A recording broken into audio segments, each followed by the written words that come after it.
Hey everybody, welcome back to Eggs. Today's guest is Steven Goodman. For more than 30 years, Steven, President and CEO of SHG Planning, has provided insightful solutions to the challenges of business succession, wealth preservation, retirement, and charitable planning. Steven currently services hundreds of clients focusing on the needs of owners and of closely held businesses and high net worth individuals. He's the author of Business Succession Planning, a guide to transfers, sales, family harmony, and minimizing litigation, and has also written numerous articles for leading trade journals. Here to talk about family business succession planning, estate planning, life insurance, planning for retirement, and preservation of wealth, please join me in welcoming to the show our guest, Steven Goodman. How are you, Steve? Hey guys, how you doing? Thanks for having me. Yeah, we're doing real well. Thanks for coming on. Glad to have you. Thank you very much. So we like to do a little quick background, like the history of our guests. Can you give us a breakdown of kind of how you got started in the industry and how you got to where you're at now? Well, I grew up in the Bronx in New York, came from no money at all. Parents, unfortunately, passed away fairly early, didn't do much planning, didn't have a lot, kind of left us not in the greatest place. So I kind of like felt it firsthand what that was like. Went to school, got an undergraduate degree in accounting, went to work for one of the big accounting firms, KPMG, then worked for JP Morgan, and then about 30-ish years ago started my own consulting firm, SHG Planning, and basically got very interested in just making sure that people provide and protect themselves and their family, whether it be an accumulation of wealth, minimizing taxes, asset protection, passing down businesses, and have been doing it now for over 30 years. And every client's got their own unique situations and things you need to help them out on. And the same solution that helps one client, another client would never agree to do something like that. So you have to be able to adapt to who you're dealing with. Yeah, no, it's funny that you say Bronx, New York. I would have never guessed from the accent. I think it's a really interesting point. You know, what I think is so intriguing about this particular set of topics is it seems like something that, I mean, most of us, I think, especially for younger people, generally try and avoid most of this. We don't like to think about, having to plan for what happens after we're dead and gone because we're yet to admit we're going to eventually be dead and gone. And so I think it's a really challenging thing, but I also think it's really important to sort of open up these kinds of conversations and have them because, like you mentioned, just even in your own experience with your family, I mean, have a lot or have a little, like a little bit of planning still goes a long way. No question. It's funny, Ryan, because I say many times in my next life, I'm going to come back and sell red Ferraris. It's really nice to like sell something that like everybody wants to buy rather than trying to convince people to do things for their own best interest. But as you said, especially younger people, like it's so far into the future, but you'd be surprised how many very, very wealthy people you meet that are in their 60s. They either don't have a will or they haven't done it in 30 years. They don't have any insurance. They really haven't planned anything out. And you would, on the surface, think these are sophisticated, smart, successful people. It's just an area that just nobody really wants to deal with. Well, so maybe that's an okay place to start out is, with the will, for example. I mean, it's maybe or at least in my mind, seems like maybe the lowest barrier to entry, the easiest version of some type of estate planning you could get into. Can we talk a little bit about, do I need a will? When's the right time to get one? Well, look, almost anybody that's an adult should have a will. Let's start with the basics. So let's look at the most simple thing.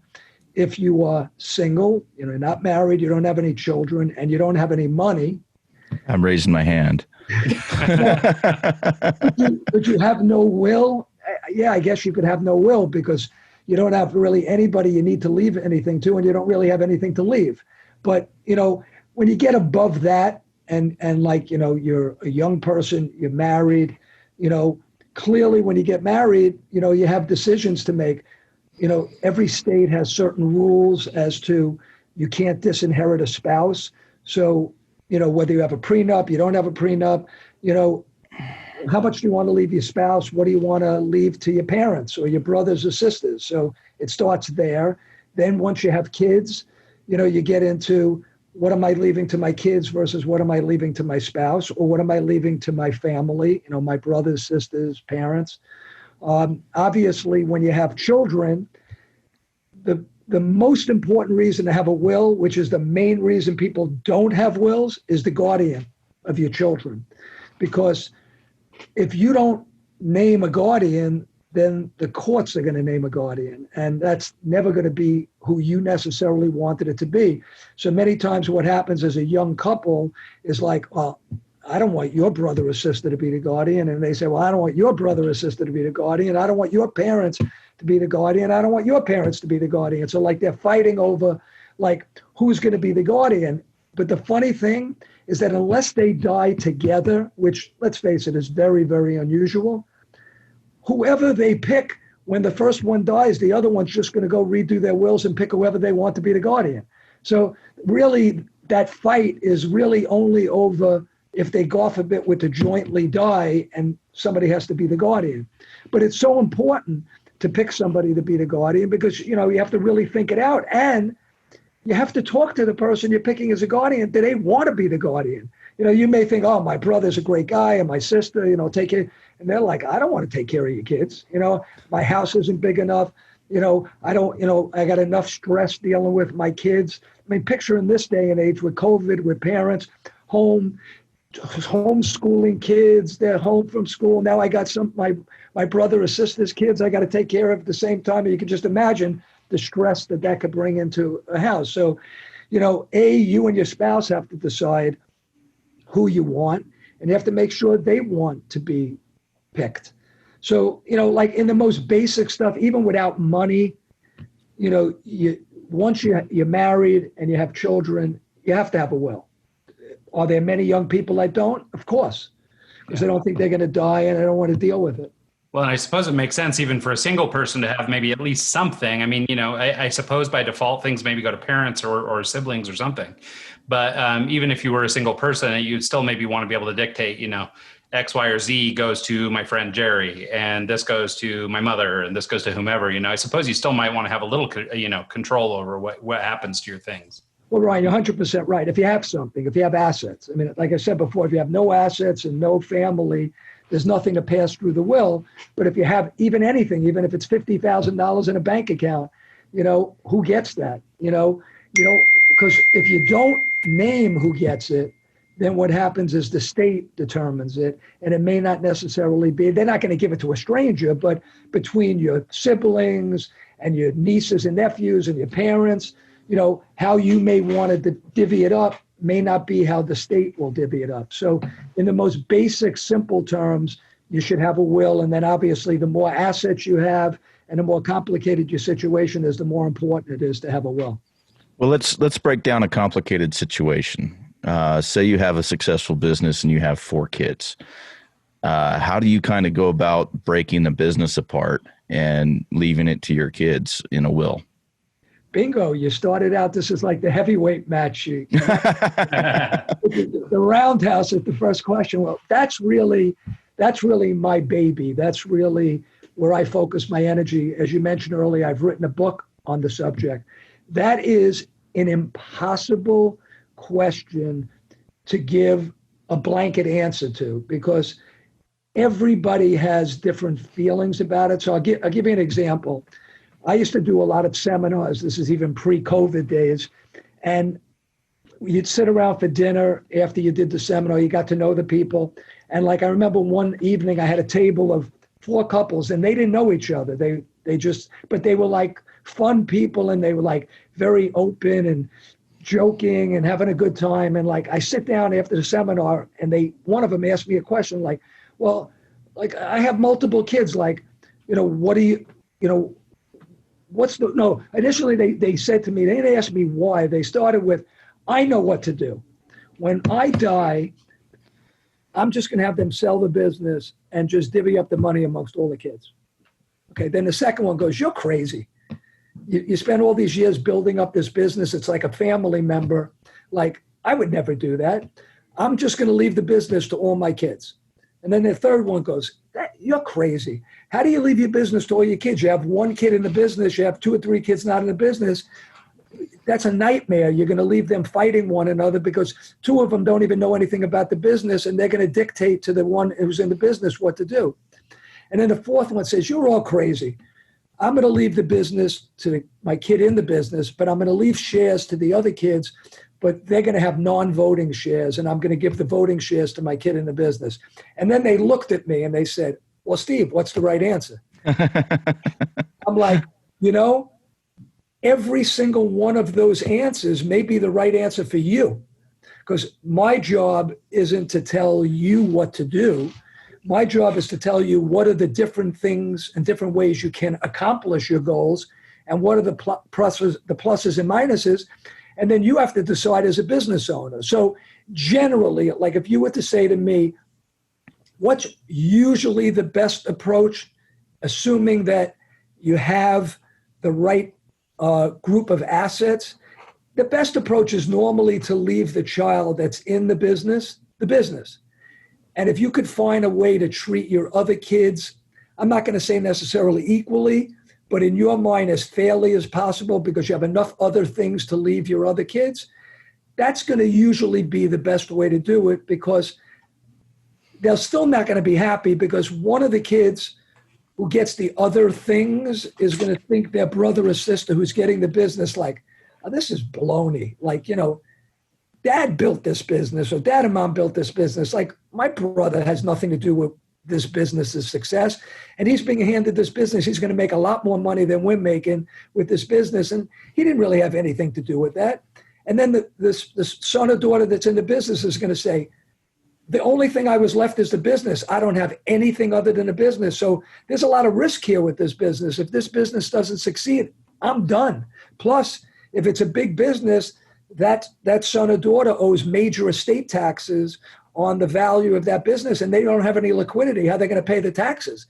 So he's sitting there, or she's sitting there going, I'd rather be like my brothers and sisters and get, X millions of dollars of cash or some real estate, and I have no risk, and I can kind of go on with my life. So it's very, very, very complicated. And I can, as we have our talk today, I can go through and give you very, very specific fact patterns of things I've seen and the kind of problems that arise out of it. Yeah, it's interesting. We've had sort of a small version of this, a will addressed in the first place, but then when it got to the second generation, it sort of became a problem. So it's sort of like what you're describing. We have a family cabin grandma and grandpa built, and they, between the 2 of them, had 5 children. So they passed down this thing in equal parts across the 5 siblings. And, now just recently, one of those siblings has passed away. My mother, for example, just has me, an only child, where some of my other aunts and uncles have several children, 3 or 4 kids.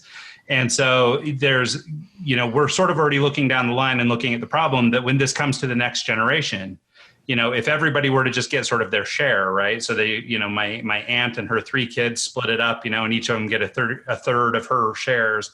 But my shares, because I'm the one only child, become more powerful than everyone else's shares. That, what's that going to end up doing? And, so we're already sort of experiencing that on such a small level. But I can imagine when you're talking millions of dollars, things like this, or, large companies or big estates or whatever, I imagine it could get real messy real quick. Well, it's interesting you mention it, because it's actually a very good example.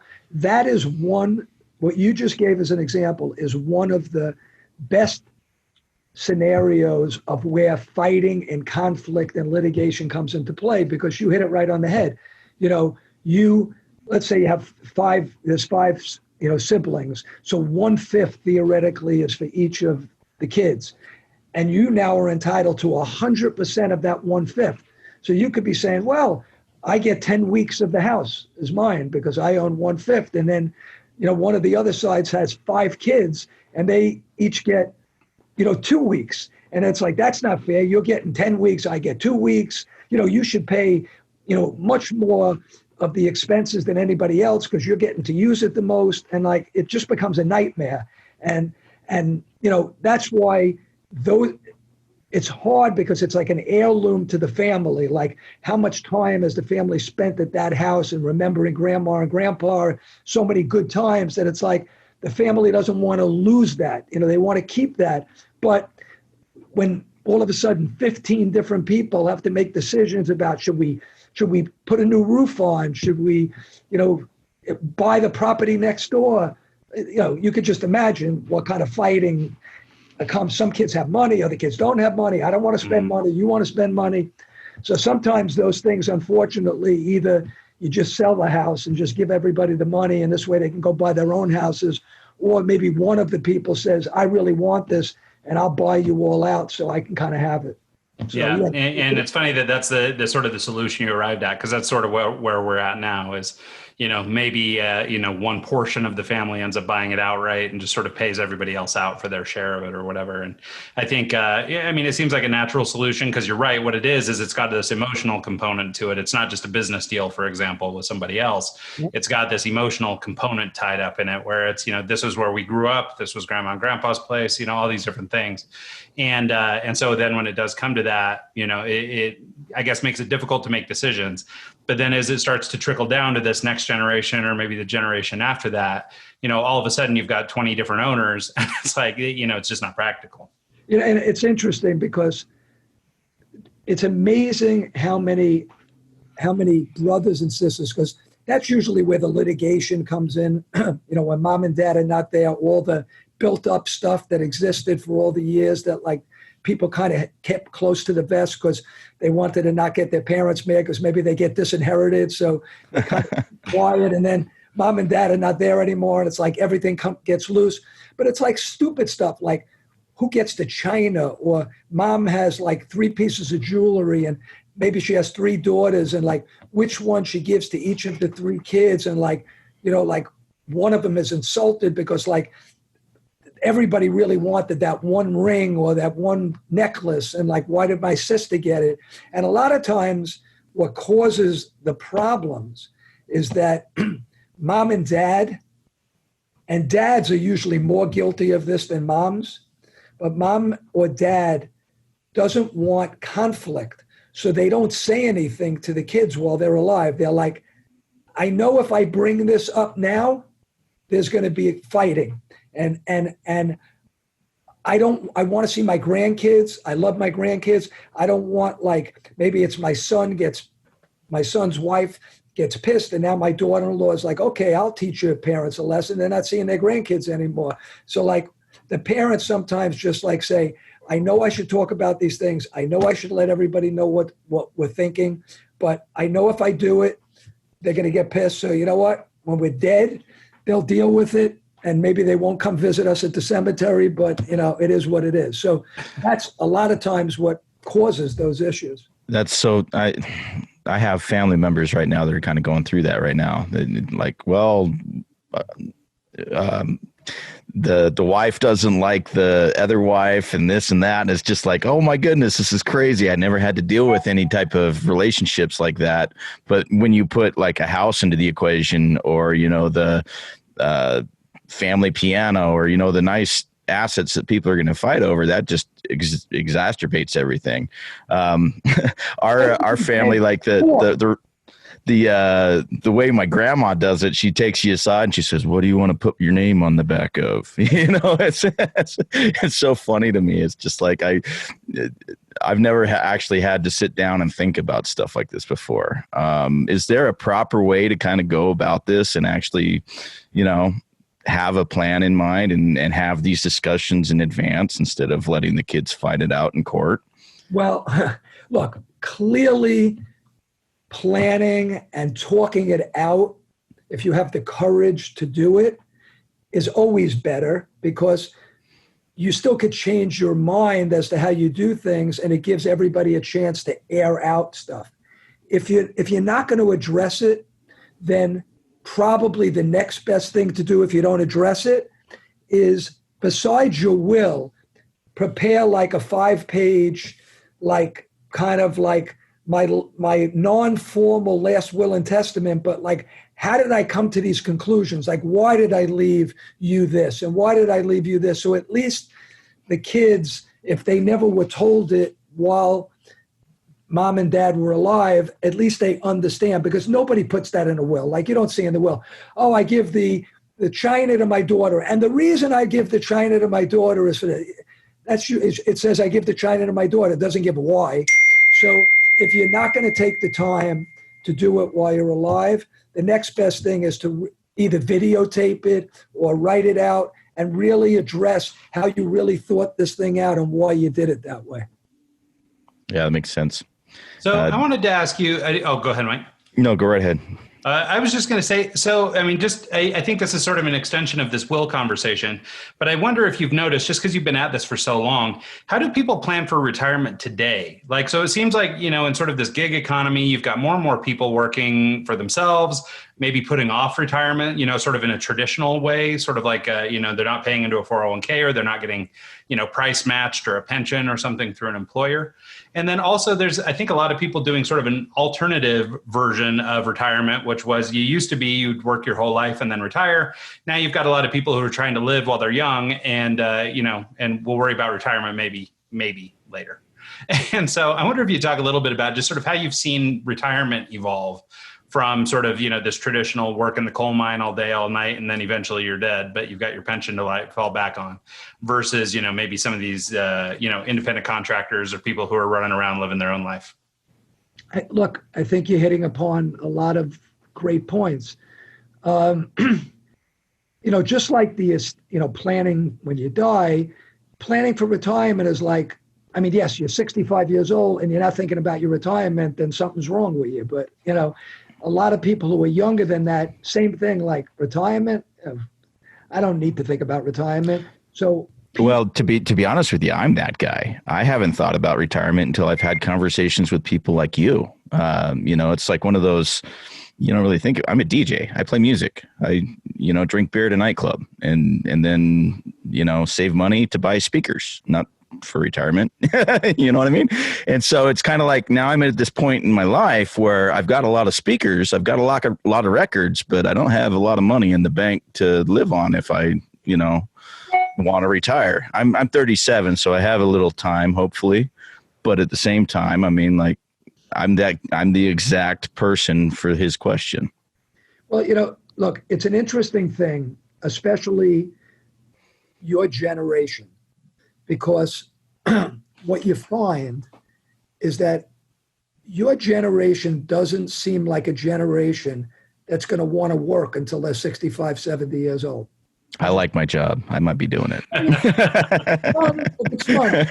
But I see I don't know if I want to work. You could always do gigs, like you said, and do independent stuff and make a few dollars. But I don't see it being that, certainly it's not that I'm going to stay at that company and work till I'm 65 years old and retire. That clearly doesn't exist. So you have that. And then I think people have no clue of how much money you really need when you retire. Because thankfully, and obviously, God willing, we overcome this soon, but people are going to live a lot longer. Like your generation, think about what's happened in medicine and what's going to happen every single year. Look, I'm not an expert at this, but there's no doubt in my mind that at some point we're all going to have a chip floating around the inside of our body, taking pictures of us inside, no radiation, looking at our blood vessels, seeing if we have blockages, and then popping up on your iPhone and saying, we don't like something we see there. There's a picture. You go to your doctor. Now, that doesn't mean you can't get sick, but people are going to catch things so much quicker than we catch it quicker today than our parents did. And you guys are going to catch it a lot quicker. And personalized medicine and genetic testing and stem cell research and just all the stuff that's going on, people are going to live, God willing, a long time. And they're not going to want to work until they're 90 years old. So, in the old days, it would be like, okay, Social Security started when you were 62, and half the population died before they got to 62, and the other half, most of them were dead once they reached their 70s. Now people are retiring, and they can live till they're 90. Your generation, who knows, you can live till you're 110. You retire when you're 60 years old, you live for 50 years. You need a lot of money to be able to live your life for that period of time. So I just think so few people are financially prepared for retirement. You hit upon great points.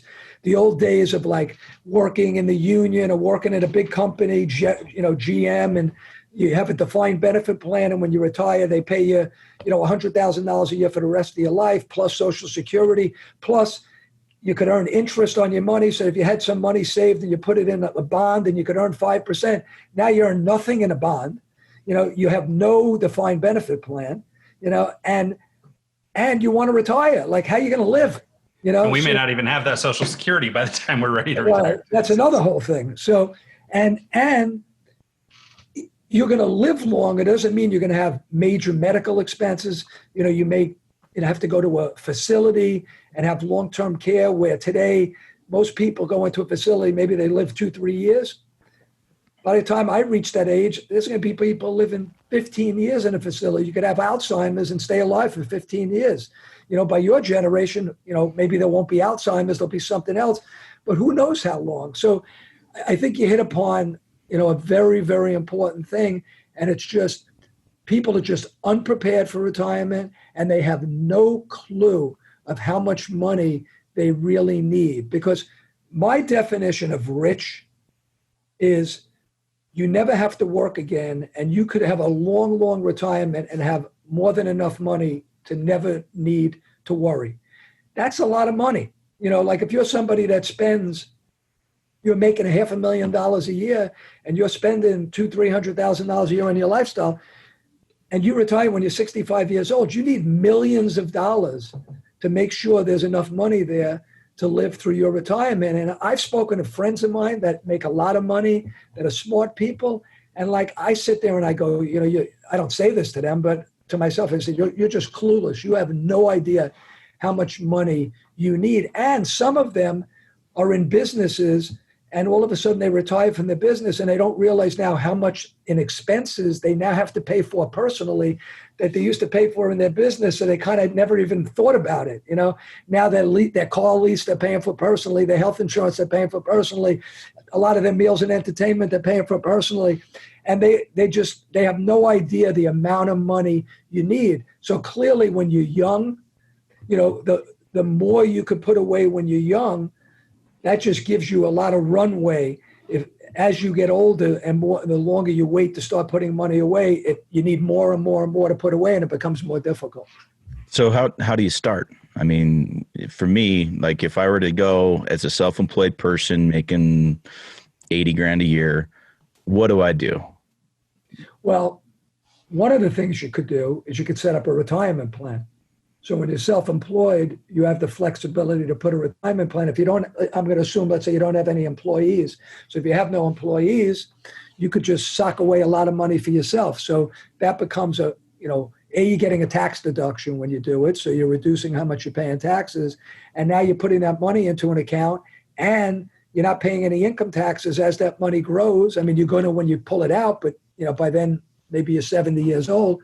So if you could put away $10,000, $15,000, $20,000 a year into a pension plan every year, you're getting a good head start. And that forces you not to spend it, okay? Then if you're single, it's something you're generally not going to do, but some people buy like cash value life insurance, because if they have kids, they need insurance, and it's also a forced savings. They get a premium, they have to put money away, so they accumulate money in that. So they got to pay their premium, so they can't spend it on something else. So, those are some of the things that somebody can do. But you have your own business, you're going to sit there and go, I could put $20,000 away into this retirement plan, but if I invest that $20,000 in my business, I think I can make a lot more money, and that may be a better way to spend the money, to invest it in yourself and your business. But if you're pissing it away on just like going out drinking and going out eating and going on vacations, and the money's just, it's not anything that's going to make your business better and help you become more successful, then you're better off doing things like I mentioned than just pissing it away. Makes sense. We've had a few people on that have talked about the life insurance, kind of like what the Rockefellers would do, and using that as almost like a revolving bank account where you put it in. If you want to take a loan out against it, you can, and buy a car, and then you pay yourself back into your life insurance. And I've heard mixed reviews on that. Do you have any opinions on that? Do you have any suggestions on Well, you actually mentioned earlier, like you mentioned a group of assets. Do you have a suggestion on what the ideal group of assets are? A little bit of real estate, a little bit of life insurance, a little bit of this, a little bit of that. Well, let me address, you asked me a couple of things. So let me first Sure. address the insurance and then I'll answer the other question. There's almost nothing that is like right or it's wrong. There's pluses and minuses. One thing I can tell you is that everybody, and I mean everybody, has an opinion about life insurance. Like, just like everybody's got an opinion about Donald Trump, everybody's got an opinion about life insurance. There's nobody who's like, I have no opinion. And there are people that don't like life insurance at all, which, to me, that's almost like foolish, because if you have reasons to protect your family, you should have some insurance. But some people are like, if I buy insurance, I'm going to die, or I could do better things with my money. Then you have people who are like, I know I need life insurance, and I'm only going to buy term insurance. Term insurance is basically where you don't build up any value. It's the least expensive, and it's great. It's insurance. It's a great product. Everybody who has life insurance needs term insurance, should be part of it. And then you have whole life and variable life and index life. You have all these others, which, we could do a whole show on these things. That there are a lot of people who say, I don't think of life insurance as an investment. Like, I'd rather, buy term insurance and invest my money in something else and get a better return. And that's not necessarily wrong. And then there are people who are like, I like that forced savings. I like to know I'm going to have the insurance the rest of my life. Because you'd be surprised how many people I meet that are in their 60s that need insurance and they don't have it anymore, and they got to go out and get it when they're 60 years old for like estate reasons and things like that. So it's not a right or a wrong. Like, when I recommend people with insurance, I look at it like every other asset class. Like, you should have different companies with different kinds of products. It should be almost like an asset allocation within insurance, because there's no one product or one company that's the best. The problem you'll find is that there are certain insurance companies, I could probably get in trouble mentioning names, but I'll mention them. You have companies like New York Life, Mass Mutual, Guardian, Northwestern Mutual. These are captive insurance companies which have these agents that, like, they drink the Kool-Aid, like they're trained like sell whole life, go out there and sell whole life. And like, all they do is sell whole life, and from that company. They're not going out to the market. They're not saying, okay, you should buy whole life. Maybe you should buy some from Guardian and some from Northwestern and some from Mass Mutual and some from New York Life. It's like, whatever their company is, that's what they're selling. And a lot of times I'll meet people that are way underinsured, and they're underinsured because they bought a whole life policy that they couldn't really afford. And they have, $500,000 of insurance when they should have $5 million of insurance, but they can't afford it because they've spent so much on the whole life. So my feeling is you need to make sure you have the right amount of coverage, which the term insurance is the foundation for doing that, especially on younger people, because it's very inexpensive. And then maybe you take a piece, maybe 20% of your insurance, and you put it into like a whole life policy, so it's part of an overall portfolio. So that would be how I would address your insurance question, which, you're right, people have different opinions about it, and none of them are necessarily right or wrong.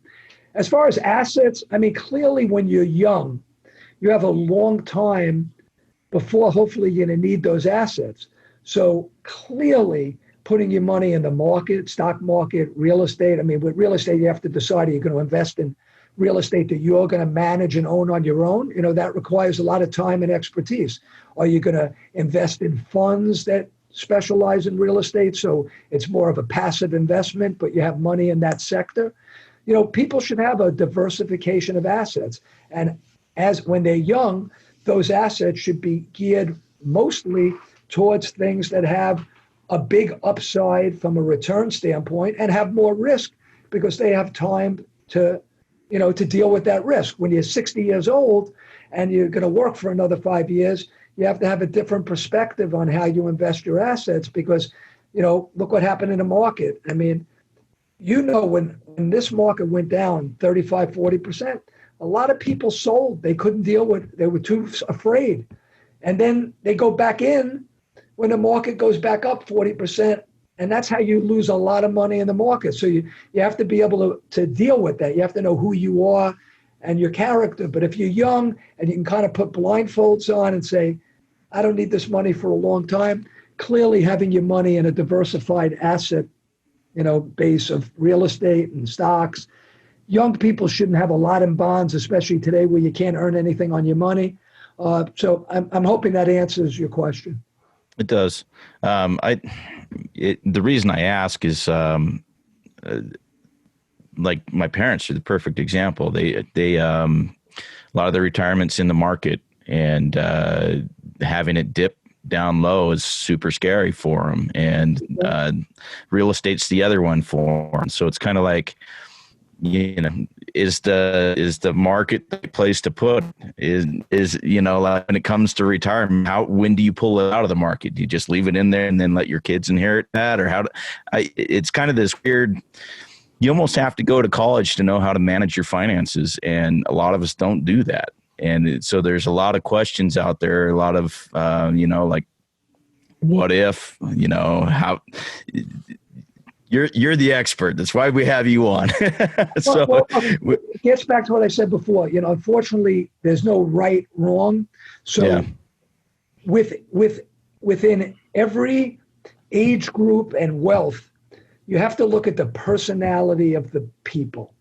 If you either are going to need access to money soon, or you do not have the stomach to deal with a big dip in the market, you can't be in the market, because you're not going to be able to stomach it, and you're going to pull the money out at the wrong time, and you're going to go back in the wrong time, and you're going to get clobbered. Okay, forget tax issues that you're going to deal with as well. So you have to know who you are. The problem, and this goes back to my retirement thing of my concern, is that picture yourself today. You're 65, 70 years old. You've been fortunate enough. You've saved a couple of $1 million.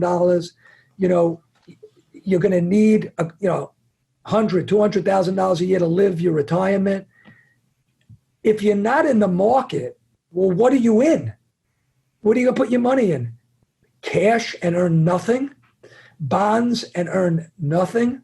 So just inflation is going to destroy your retirement, because you're not going to get any income or appreciation on your assets. And as you live, your expenses just by inflation are going to go up every year, and you're going to deplete your entire asset base. But if you put too much of it in a market and you don't have the stomach for it, and you're going to keep pulling it out, you're going to get killed. So that's the big problem today, because that's why people need more money for their retirement than they used to, because they're going to probably live longer, which I think we would all agree that my generation is going to live longer than my parents' generation, and God willing, your generation is going to live longer than my generation. And you're in an environment today where you can't earn anything on your money. I mean, why do you think the stock market, like you sit there and scratch your head, I scratch my head and go like, this makes no sense. I mean, we could have this COVID thing for another year. Like during the wintertime, who knows how many people are going to die? Who knows what businesses are going to get shut down? And the stock market is higher than it was before COVID. And you sit and go like, are you kidding me? Well, why is it that way? Well, it's for two reasons, I think. Number one, everybody believes the Fed is almost backstopping everything. Like the Fed's not going to let the market go down too much, because they know how much that's going to hurt the economy. So the Fed's just going to keep doing things to keep the market going up, okay? And interest rates are at zero. So you have no place else to put your money. I mean, what are you going to sit with your money in a bank and earn, 0.1% interest? So the problem for your parents, going back to your analogy, is that if they don't have the stomach for the market, but there's nothing else to put their money in, and God willing, your parents, at least one of them, lives into their 90s, how are they going to have enough money to survive retirement? It's going to become very, very, very difficult. And so it almost is forcing everybody to have more risk with their assets, and they're going to have to be able to stomach that risk, because if they don't, then they're going to really put themselves in a tough position. So again, I'm hoping there's no like right answer to your question, but I hope I'm kind of hitting upon what you're trying to get at. Yeah, there's just so many moving parts, and I'm not the one to know all the ins and outs of it. I'm still early in this, and so I'm probably asking stupid questions for what it comes down to. You're not asking stupid questions. Well, so one of the things you keep mentioning, right, is that there's no really right or wrong. And I think that this is something that I've stumbled across a lot recently, is just sort of embracing fluidity and understanding that, life is going to have ebbs and flows and ups and downs. But ultimately, if you kind of, like you said, if you have the stomach to tolerate it, eventually you'll probably end up in an all right spot.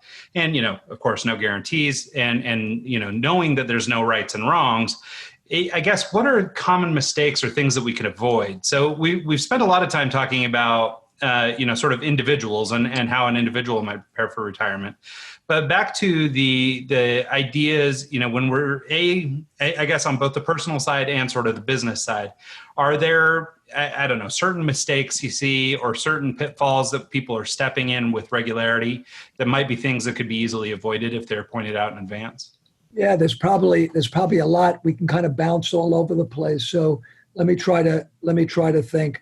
And I'm going to stay away from necessarily like estate planning and wills. We kind of talked about that. I'm going to deal more with like financial types of things. So look, I'll hit upon like a no-brainer one. Anybody that works for a company that has a 401k that is going to match a certain amount of money you put in your 401k, you have to be out of your mind not to make that contribution, because many times it's like either dollar for dollar or 50 cents on a dollar. So like if I put in $5,000 and the company's going to put in $5,000, I just got 100% return on my money overnight. Like that seems like a pretty good deal. Would you guys like 100% return on your money every year? It's pretty good. Of course. So that's like one of the most common stupid things for people not to do that.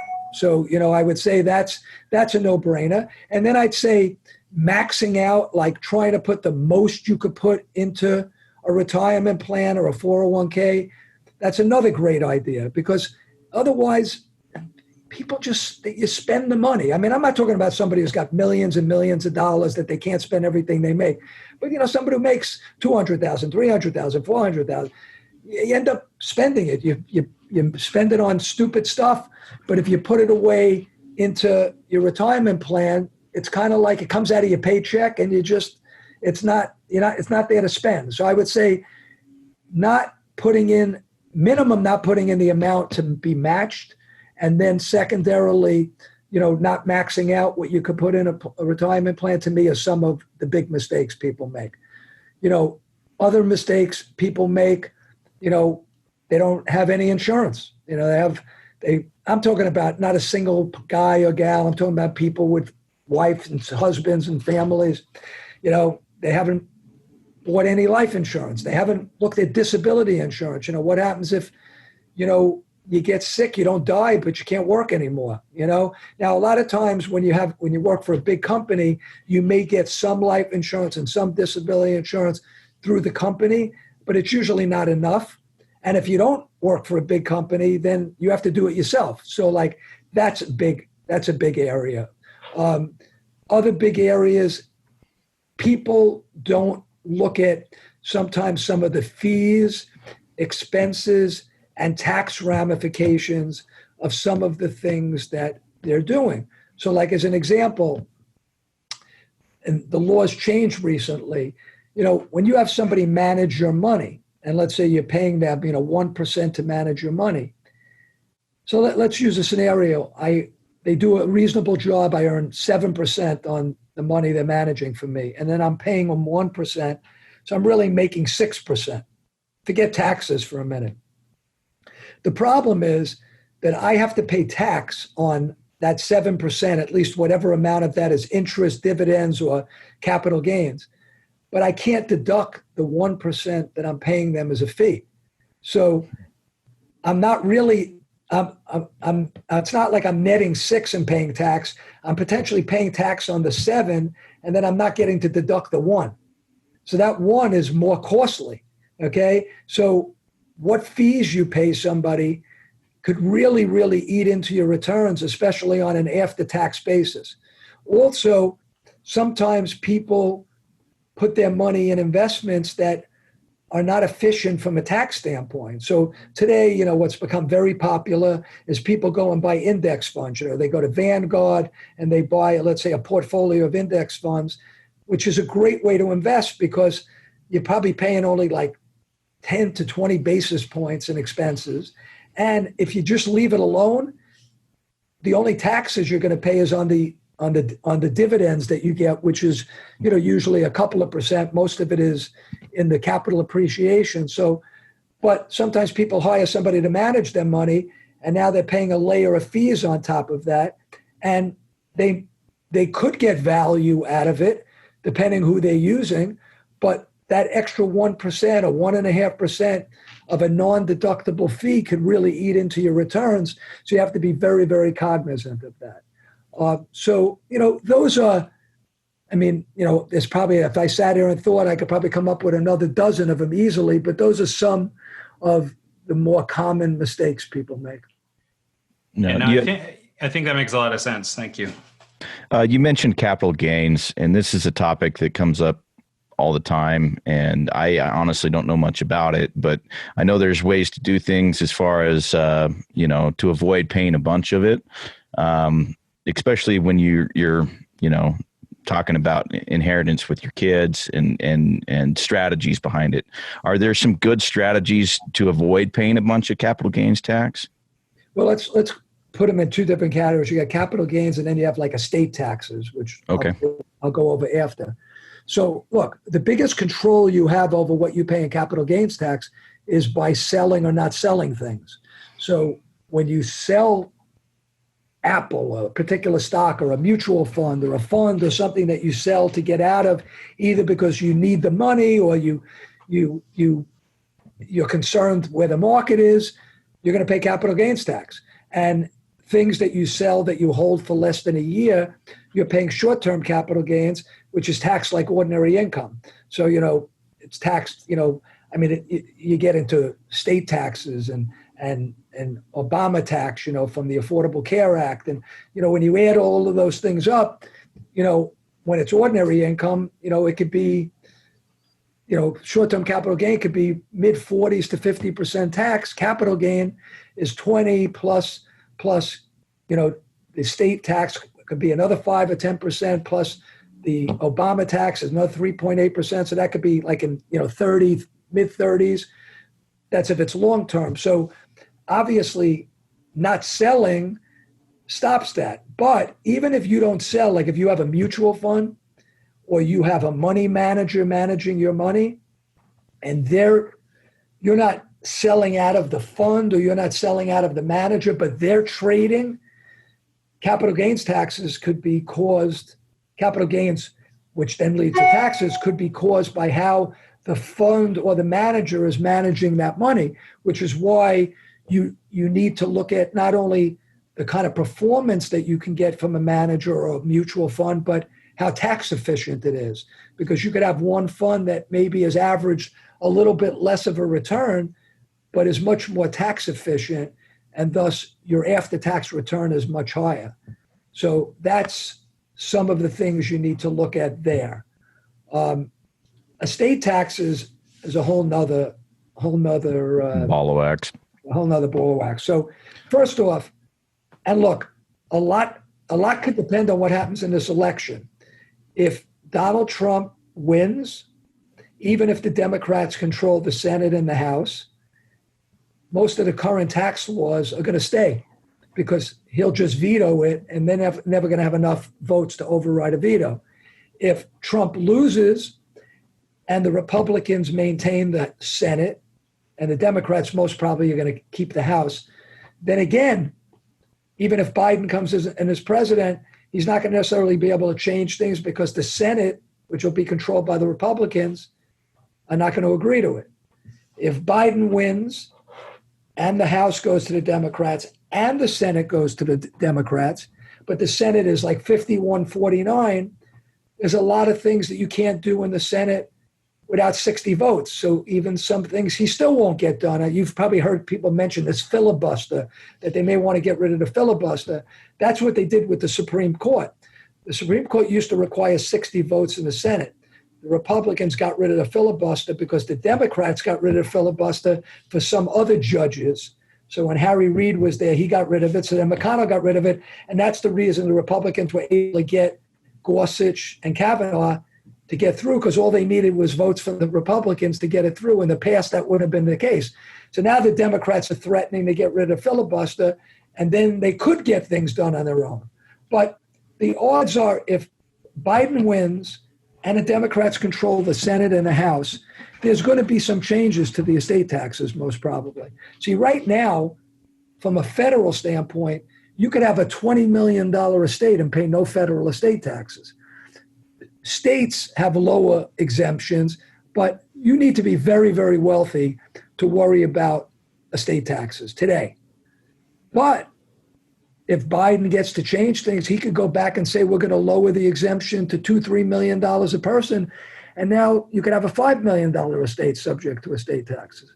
So I would say, I don't know what percentage of your listeners are, super high net worth.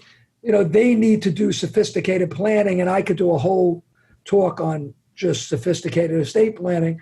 But I would say if, most of your listeners are not at that level, I would say estate taxes is probably, at least pre-election, isn't going to be a big issue.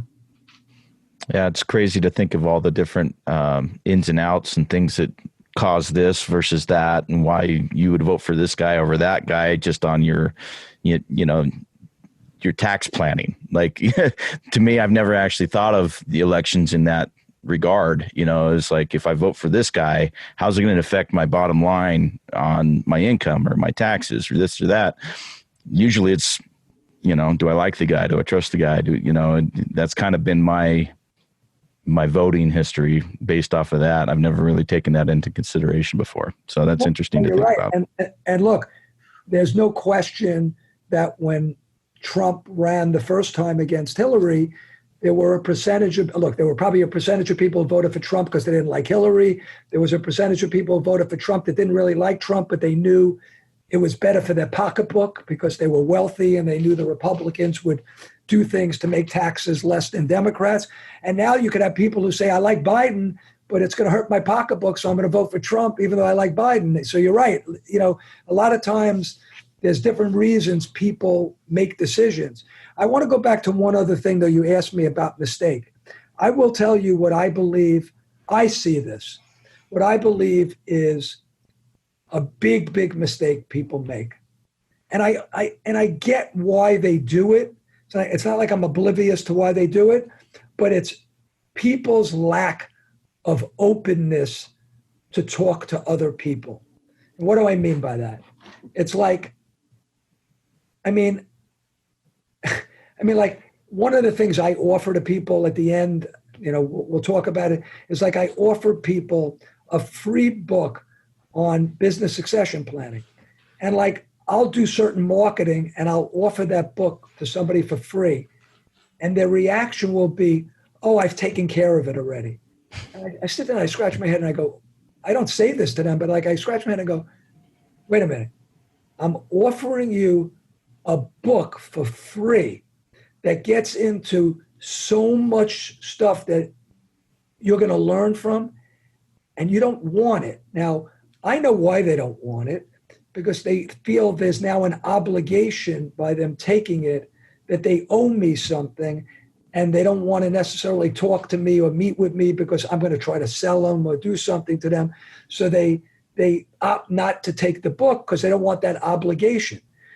The problem today is, generally people they have their accountant, they have a lawyer, they may have a financial planner, a financial advisor, they could have an insurance person.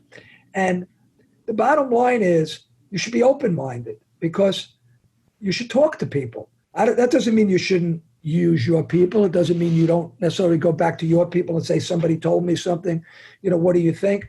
But there's so much out there today and nobody knows everything.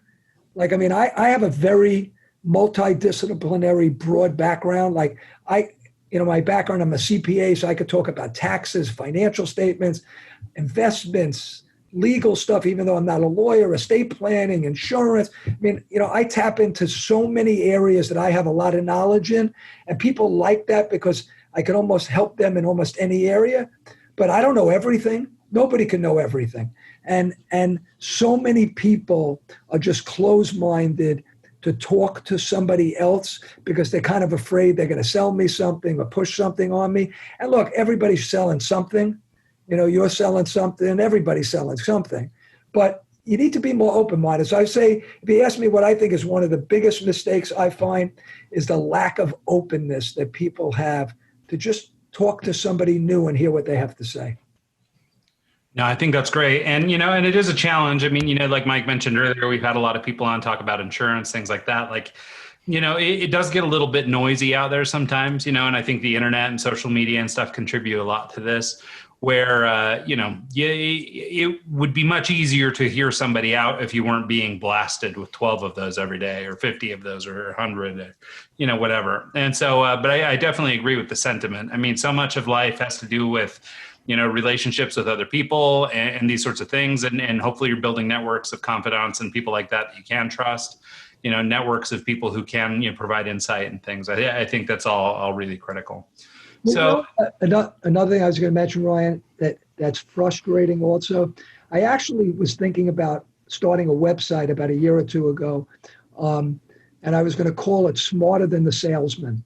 The idea of the site was going to be a site to educate people, and so they had a place to go to without anybody selling them something, to really get into all the weeds of things and be, in essence, the worst nightmare to a salesman, because the knowledge, that site would know more than most salesmen know, and they don't want the client to be that smart.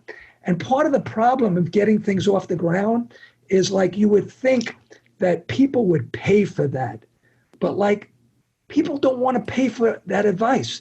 They're like, oh, my Merrill Lynch guy will do that for me for nothing. Well, yeah, he's not doing it for nothing. He's selling you stocks and bonds and funds and insurance. Or my insurance guy is going to do it.